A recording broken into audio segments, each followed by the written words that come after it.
Break के बाद एक बार फिर से आपका बहुत स्वागत है।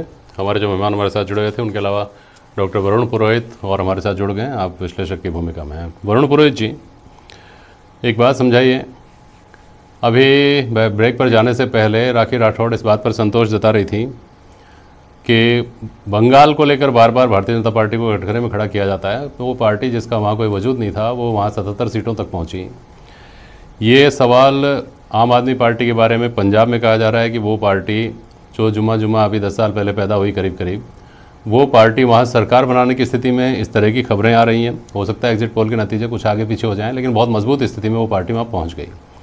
यही बात उत्तर प्रदेश में जो पार्टी 47 पर सिमट गई थी, अखिलेश यादव की पार्टी, समाजवादी पार्टी, उसको इस बार सत्ता का बहुत प्रबल दावेदार माना जा रहा है। और अभी भी समाजवादी पार्टी दावा करती है कि सरकार हम ही बना रहे हैं। ये जो चुनाव अभियान रहे होंगे, भाजपा का बंगाल में, समाजवादी पार्टी का उत्तर प्रदेश में, आम आदमी पार्टी का पंजाब में, उनसे क्या चीज़ मिसिंग है? कांग्रेस का जो उत्तर प्रदेश में अभियान है उसमें किस चीज़ की कमी है कि कांग्रेस अभी तक वहाँ सत्ता की प्रबल दावेदार के तौर पर लौट ही नहीं पाई कई दशकों से?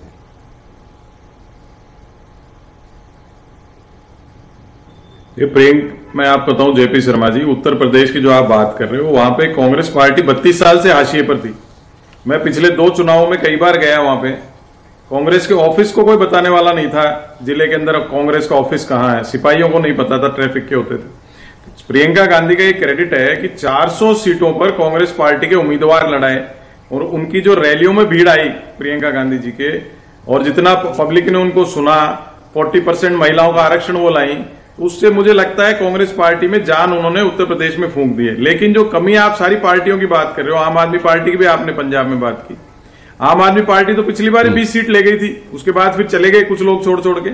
तो जो भारतीय जनता पार्टी का जो कैडर है, ऑर्गेनाइजेशन है, उससे टकराने के लिए कोई भी विपक्षी पार्टियां तैयार नहीं कर रही अपने आप को। अगर 8 साल में आप मोदी मोदी मोदी चिल्लाते जा रहे हो तो मोदी का तो ब्रांड आप खुद ही हिट कर रहे हो।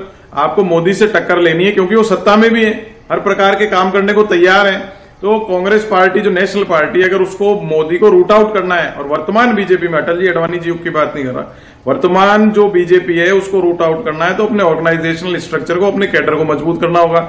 8 साल में इन्होंने ध्यान दिया नहीं, लेकिन प्रियंका गांधी की वजह से उनकी जो एनर्जी, उन्होंने संघर्ष किया। देखिए उत्तर प्रदेश में आपने बात की दूसरी पार्टियों की, प्रियंका गांधी का जो संघर्ष और जो लड़ाई उन्होंने लड़ी उत्तर प्रदेश में, वो पूरा लाभ विपक्ष को मिलने जा रहा है। खाली विपक्ष का संघर्ष नहीं था वहां। अगर विपक्ष का संघर्ष होता तो प्रियंका गांधी इतनी हाईलाइट नहीं होती। विपक्ष ने इतना संघर्ष नहीं किया जितना प्रियंका गांधी ने किया है, और उसका लाभ पूरे विपक्ष को मिलने जा रहा है। जहां तक बंगाल का उदाहरण भारतीय जनता पार्टी के लोग देते हैं, बंगाल की स्थिति बिल्कुल अलग थी। इनका अस्तित्व भी वहां नहीं था, इन्होंने तोड़े दूसरी पार्टियों के, हर तरह से हर प्रकार का बल इन्होंने वहां प्रयोग किया, उसके बाद भी जीत नहीं पाए। उत्तर प्रदेश में उल्टी स्थिति है क्योंकि सरकार योगी आदित्यनाथ की है। तो प्रयास रहेगा, कोई भी सरकार हो। आज की स्थिति की बात कर रहा हूं, इस राजनीतिक शुचिता तो वह नहीं नेता हूं। आज की स्थिति ऐसी है कि योगी आदित्यनाथ भी पूरी प्रकार अपने प्रयास करेंगे कि, अब मिस यूज तो क्या बोलूं, राखी जी अभी चिढ़ जाएंगी, लेकिन प्रयास करेंगे कि यूज किया जाए ताकि सत्ता में बने रह सके। जो सबसे बड़ा फैक्टर है वो, अब आप उत्तराखंड का, मैंने एग्जिट पोल देखा, उत्तराखंड में कह रहे हैं साहब कांग्रेस लीड कर रही है, कांग्रेस लीड कर रही है। मैं भी मान रहा हूं कांग्रेस लीड कर रही हूं, लेकिन वहां पे 2 से 3% महिलाओं ने वोट ज्यादा दिया पुरुषों से। ये स्थिति उत्तर प्रदेश की भी है, महिलाओं ने वोट ज्यादा दिया है पुरुषों से। तो अगर उत्तराखंड में कांग्रेस आ रही है महिलाओं के वोट ज्यादा देने से, तो उत्तर प्रदेश में महिलाएं फिर पार्ट तो उत्तराखंड उसका ही है, उत्तर प्रदेश का, तो महिलाएं फिर उत्तर प्रदेश में किसको वोट दे रही, वो देखने वाली बात है। रही बात उत्तर प्रदेश की, भारतीय जनता पार्टी कहीं भी अस्तित्व में भारत में नहीं है। आज Modi is BJP and BJP is Modi. तो मोदी फैक्टर को, अगर तो आज भी मोदी फैक्टर बहुत बड़ा है, उसको काउंटर नहीं कर पा रही है कांग्रेस। प्रियंका गांधी को जब तक राष्ट्रीय स्तर पर नहीं लाएंगे, काउंटर नहीं कर पाएंगे। फिर मैंने कहा उत्तर प्रदेश में जो बूथ मैनेजमेंट जिसके हाथ में होगा या कैंडिडेट मजबूत होगा, वो सीटें लाएगा, और ये आपके एग्जिट पोल आपको गलत नजर आएंगे। ठीक। इस विश्लेषण से अलग मिथिलेश जैमिनी, अगर कांग्रेस की रणनीति को, इनकी बात का लब्बो-लुबाब इस तरह से समझें कि कांग्रेस ने, यूं समझिए कि प्रियंका गांधी ने 0 से वहां शुरुआत की है। चुनाव लड़ना तो आखिरी सीढ़ी होता है, चुनाव लड़ना और चुनाव जीतना तो आखिरी सीढ़ी होता है, लेकिन उन्होंने सबसे पहले इस बात पर अगर काम किया कि 403 सीटों पर हमारे लोग तो हों, हमारा रिप्रेजेंटेशन तो दिखे, हमारे झंडे बैनर तो दिखाई दें, हमारा कैंडिडेट तो उतरे। अगर यहाँ से वो शुरुआत कर रही हैं तो इस रणनीति को, इस स्ट्रेटेजी को कैसे रेट करना चाहिए? संक्षेप में मिथिलेश जैमिनी। देखिए जेपी जी, अगर प्रियंका गांधी ने जो यूपी में प्रयास किए हैं और जो उन्होंने फिरोजपुर में कहा कि मैं आपकी बहू हूँ, तो जो यूपी का एक फायर ब्रांड नेता और एक लाल टोपी वाला नेता, उनके बीच में एक महिला ने कहीं न कहीं अपनी जगह बनाई है। और वो आज जो जयपुर आई है, उसके पीछे भी उनकी ये स्ट्रेटेजी है कि जो बीजेपी का हॉर्स ट्रेडिंग वाला जो फॉर्मूला है, उसको रोकने के लिए अशोक गहलोत कारगर वेपन हो सकते हैं। क्योंकि महाराष्ट्र में जब हुआ था तब उन एमएलए को यहीं जयपुर में ब्यूनस आइस्टा में ठहराया गया था और उस मिशन में कांग्रेस सफल रही और बीजेपी को महाराष्ट्र में सत्ता बनाने से रोका। तो उस मिशन पे यहां आई है, तो इसका मतलब कहीं ना कहीं एक पॉलिटिकल विजन तो प्रियंका गांधी में दिखाई दे रहा है। लेकिन जो मोदी फैक्टर बताया जा रहा है, आज बीजेपी से कांग्रेस नहीं आ रही। जो ममता दीदी यूपी में आई और भाषण दिया, उस भाषण के बाद भी मुझे नहीं लगता कि अखिलेश को कोई फायदा हुआ, क्योंकि पश्चिम बंगाल में जो कट्टरपंथा जो बीजेपी चाहती थी वो बीजेपी को मिल गया। जो वोटों का पोलराइजेशन वो भगवाकरण के नाम पर करना चाह रही थी, उस पर दीदी के आने से मोहर लग गई। इसका जो लोग इस तरह से संक्षिप्तीकरण करते हैं बात का, या इसको इस तरह से कंक्लूड करते हैं कि साहब फैक्टर है माइनॉरिटी फैक्टर। समाजवादी पार्टी को, या अब तो खैर माइनॉरिटी में लोग कहते हैं कितनी अवेयरनेस आ गई, वो भांप लेते हैं कि कौन सी पार्टी भाजपा से टक्कर ले सकती है, एक मुश्त वोट उस पार्टी को दो। दूसरी बात यह कि कांग्रेस में उनको वो कट्टरता नजर नहीं आती। कांग्रेस चूंकि इतनी पुरानी पार्टी है और कांग्रेस सभी वर्गों को साथ लेकर चली है, कांग्रेस से खुलकर हमेशा उसको सेक्युलर ही रहना होगा। इसलिए कांग्रेस की कुछ लिमिटेशंस हैं राष्ट्रीय पार्टी होने के नाते, अपने इतिहास के नाते, और फिर उससे जुड़ाव लोगों का, चूंकि सभी सेक्टर्स के लोगों का, सभी वर्गों के लोगों का उसके साथ जुड़ाव है, तो कांग्रेस की कुछ लिमिटेशन है। इसलिए माइनॉरिटी दूसरे विकल्प ढूंढती है और ये कारण है कि कांग्रेस मुकाबले में उस तरह खड़ी नहीं हो पाती जैसे क्षेत्रीय पार्टी, चाहे वो तृणमूल हो, चाहे वो उत्तर प्रदेश में समाजवादी पार्टी हो, या किसी दूसरी जगह कोई दूसरी पार्टी हो। मिथिलेश जी देखिए जेपी जी, ये आप सही कह रहे हैं कि कांग्रेस माइनॉरिटी को तो अपने साथ रख ही नहीं पा रही। दूसरा जो एक माइनॉरिटी को जो बात चिढ़ने लगी है वो ये बात है कि प्रियंका गांधी महाशिवरात्रि के दिन लखनऊ में पैदल जाके शिव जी को पानी चढ़ाती है, जयपुर में महेश जोशी और शकुंतला रावत भागवत कथा कराते हैं। तो जो एक आम जो माइनॉरिटी का आदमी था, जिसको पहले वाली जो कांग्रेस थी, वो स्वरूप उसको ज़्यादा लाइक करता था, क्योंकि कांग्रेस एक सर्कुलर की सेकुलरिज्म पे थ्योरी पर चलती थी। वो जो अपने रोजे के अवतार पार्टी तो रखती थी, लेकिन कभी जो हमारे नवरात्रा होते थे उनकी कभी पार्टी मतलब अब ये है कि गंगा जमने वाली पार्टी नहीं चाहिए, गंगा की पार्टी चाहिए। ओवैसी के आने से मुसलमान भाइयों को एक नया विकल्प मिल गया है, क्योंकि ओवैसी ने कहीं न कहीं कांग्रेस में सेंधमारी की है और वो राजस्थान में भी आने की तैयारी कर रहे हैं। अगर वो राजस्थान में एंट्री कर जाते हैं तो फिर बीजेपी को राजस्थान में फिर माइलेज मिल जाएगा, क्योंकि ओवैसी एक यहाँ की स्थानीय पार्टी के साथ मिलकर थर्ड फ्रंट बनाने जा रहे हैं राजस्थान में।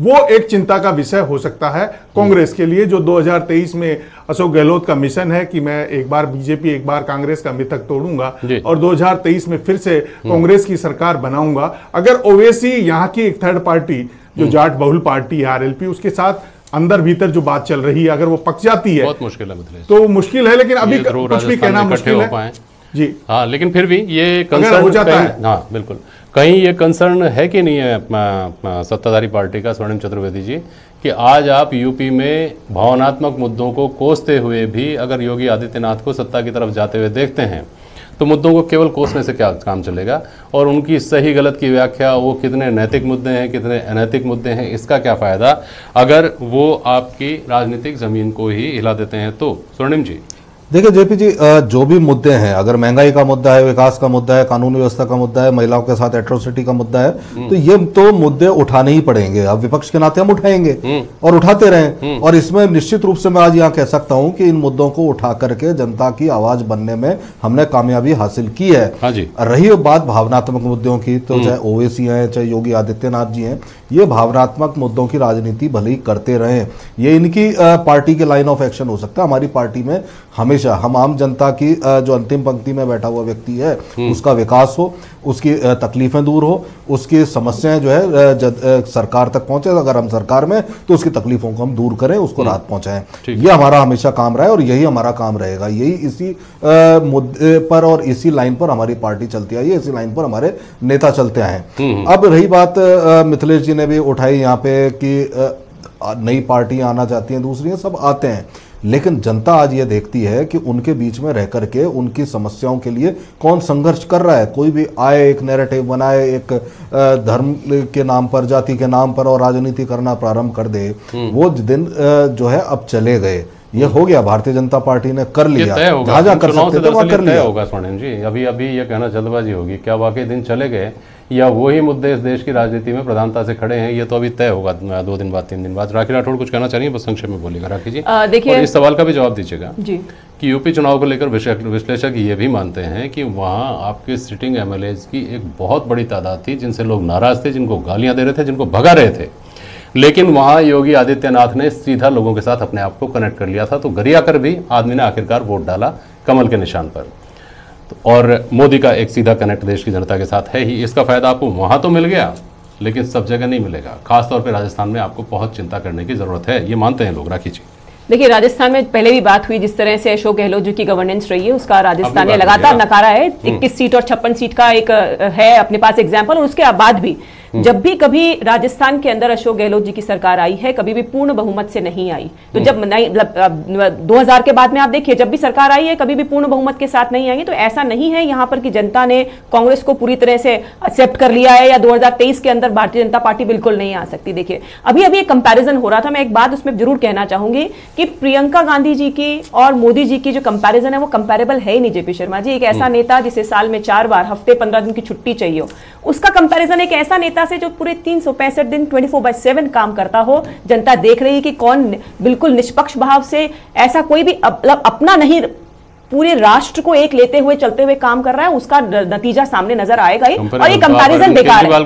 कंपैरेबल है ही नहीं। पंजाब में उतने अरविंद केजरीवाल ने सूरत बदल दिया ना। देखिए, पंजाब के अंदर देखिए, हम लोगों ने है नहीं है, ये आज की तारीख में क्या है उससे उतना सीधा फर्क थोड़ी पड़ता है। शर्मा जी, आपने पंजाब की बात करी। देखिए, पंजाब के अंदर 3 सीटों से हम लोगों ने स्टार्ट किया और निश्चित तौर पर आप देखिएगा जब रिजल्ट आएगा तो हमारा वोट शेयर जो है बढ़ेगा। किस तरह से एक नेगेटिव माहौल था, उसके बाद भी अगर लोग वहां पर हमें एक्सेप्ट करते हैं और आगे चल के, हम लोग हमेशा एक स्ट्रगल करने वाली पार्टी है, जहां पे हमारा, आप देखिए ना, असम के अंदर हमने रिपीट किया, मणिपुर के अंदर हम रिपीट करने वाले हैं, और ऐसा ईस्ट के अंदर जो हमारा एग्जिस्टेंस नहीं था वहां हमने डेवलप किया अपने सिस्टम को। और आगे चल के भी यही काम जो है वो भारतीय जनता पार्टी का हर एक कार्यकर्ता करेगा, क्योंकि लगातार काम करने वाले लोग हैं हम लोग, और इसीलिए हम लोग सभी जगह पर अपना विश्वास जो है वो कायम रखने में सक्सेसफुल होंगे।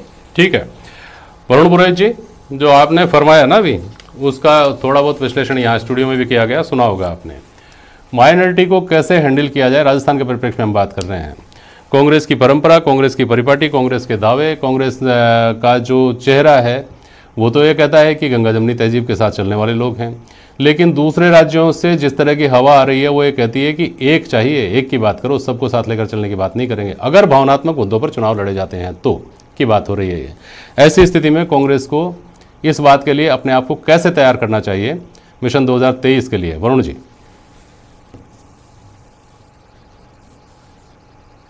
जेपी शर्मा जी, कांग्रेस तो है ही कहाँ भी। कांग्रेस अगर अस्तित्व में होती तो भारतीय जनता पार्टी सत्ता में ही नहीं होती। कांग्रेस का संगठन नहीं, कांग्रेस के कार्यालय में कांग्रेस के नेता बैठते नहीं है ऑल इंडिया कांग्रेस कमेटी के अंदर। राजस्थान की जो बात आप कर रहे हो, राजस्थान में संगठन दिख कहाँ रहा है आपको? नियुक्तियां इतनी करी इन्होंने, अधिकारियों की करी, गैर कांग्रेस पृष्ठभूमि के लोगों की नियुक्तियां कर दी। अभी जो नियुक्तियां की उसमें जरूर थोड़ा सा लोगों को स्पेसिफाई किया, भाई यूथ कांग्रेस एनएसयूआई जुड़े लोगों को नियुक्तियां दी, पर अब 1.5 साल रह गया, क्या नियुक्तियां? उनको जब तक पावर नहीं होगी, लोगों को काम नहीं कर सकेंगे, कांग्रेस कैसे? हाँ, ये जरूर है कि भारतीय जनता पार्टी वसुंधरा जी को माइनस करके यहाँ 0 पर है, इसलिए कांग्रेस आपको नजर आ रही है। लेकिन जो आप माइनॉरिटी की बात कर रहे हो, कांग्रेस में राजनीतिक गहराई की राष्ट्रीय स्तर से कमी हो चुकी है। डॉक्टर मनमोहन सिंह का कार्यकाल जो आया, उन्होंने कांग्रेस की जो उद्भव और कांग्रेस का जो सारा सिस्टम था वो भारतीय समाजवाद के ऊपर था। डॉक्टर मनमोहन सिंह जी के टाइम पूंजीवादी व्यवस्था लागू कर दी तो कांग्रेस डैश मैश हो गई। उसके बाद आज कांग्रेस की स्थिति ऐसी है, कॉस्मोपॉलिटन शहर की जैसी है। आप जेएनयू के लड़कों को ला करके कांग्रेस के कार्यकर्ताओं के ऊपर बैठा रहे हो। आप कैडर को जब तक नहीं बनाओगे, मेरी आज किसी वरिष्ठ पत्रकार जी से बात हो रही थी, जब वो मुझे संशोधन कर रहे थे मेरी बात में, बोले उपयोग करना चाहिए। ये इनको आप सिर पे बैठा रहे हो ला करके, उपयोग करिए। आप कन्हैया कुमार को लाए हो, एनएसयूआई छात्र संगठन का जनरल सेक्रेटरी बनाइए। आज अगर ये स्वर्णिम जी बैठे हैं, पुराने एनएसयूआई यूथ कांग्रेस के नेता हैं, ये जाके कन्हैया कुमार के बाहर खड़े होंगे कि हाथ जोड़ करके? ये स्थिति कांग्रेस को बड़ी विकट स्थिति में ले जा रही है। मैंने फिर कहा, मोदी जी किसी भी स्तर पे जा सकते हो, पर आज की तारीख में प्रधानमंत्री है, एक ब्रांड है। अगर आपको उस ब्रांड से लड़ना है तो आप खुद के में तो पावर पैदा करोगे ना। आपका पावर कैसे आएगी? पावर सेंटर है नहीं, ब्लॉक लेवल तक ग्रास रूट कार्यकर्ता आपसे बात नहीं करना चाह रहा। सिर्फ एक अशोक गहलोत के नाम से, अशोक गहलोत की वर्किंग स्टाइल पे आप चुनाव जीतना चाहते हो, तो आप नहीं जीत सकते। मैं ये कहना चाह रहा था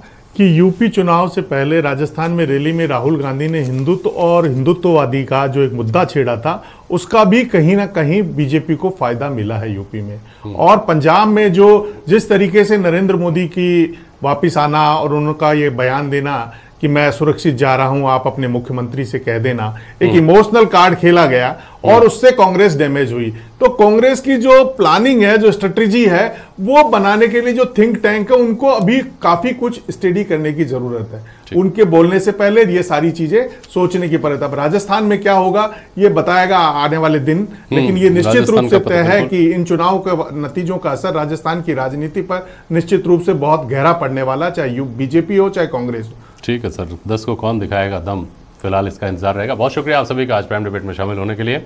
आज के लिए बस इतना ही, नमस्कार।